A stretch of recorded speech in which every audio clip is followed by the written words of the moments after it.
Useful kitchen tips and hacks. Sonali kitchen टिप्समध्ये आपल्या सगळ्यांचं मनापासून स्वागत.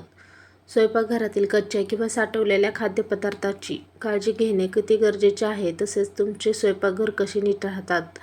मालाची योग्य प्रकारे साठवण केली नाही तर ते खराब होतील. अन्न शिल्लक असेल तर ते पुन्हा कसे वापरायचे हे जाणून घ्यायचे असेल तर या टिप्स जाणून घ्या. तर किचनमधील ह्या आश्चर्यकारक हॅक्स या कामात तुमची मदत करतील. जाणून घ्या असे उपयुक्त किचन टिप्स आणि हॅक्स ज्यामुळे तुमच्या आयुष्यातील अनेक समस्या सुटतील. तर चला मग. पीठ स्टोअर करण्याची पद्धत. घरात पीठ जास्त असेल तर ते व्यवस्थित साठवणं गरजेचे आहे, अन्यथा काही काळानुसार पीठ जुनं होऊन त्याला वेगळा वास येऊ लागतो.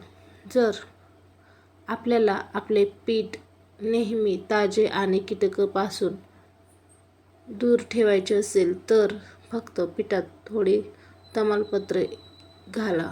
पीठ बराच वेळ ताजे राहते.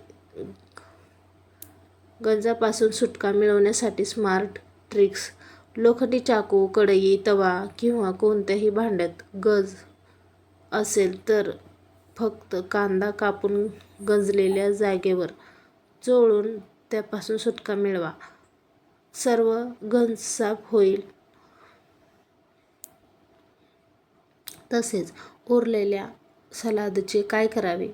अनेकदा घरात सलाद कापलेला ठेवला जातो. हे चिरलेले सलाद फेकण्याऐवजी मिक्सरमध्ये थोडे जाडसर बारीक करून पिठात मिसळावे. चविष्ट पराठे तयार होतील. किंवा पावभाजीमध्ये हे सलाद मिक्स करा, टेस्ट आणखीन वाढेल. स्टीलची भांडी चिकटली तर काय करायचे? अनेक वेळा स्टीलची भांडे एकाच घुसून मग चिकटतात. ही भांडी वेगळी करण्यासाठी फक्त कडांवर तेल घाला. असे केल्याने थोड्याच वेळात भांडी एकमेकांपासून वेगळी होतील. उपमा चविष्ट कसा बनवायचा? जर तुम्ही ब्रेकफास्टमध्ये उपमा बनवत असाल तर पुढच्या वेळी रव्यामध्ये पाण्यासोबत थोडं दही घाला. असे केल्याने उपम्याची चव चांगली तर होतेच, पण उपमा एकदम मोकळा आणि मऊ सुद्धा होतो.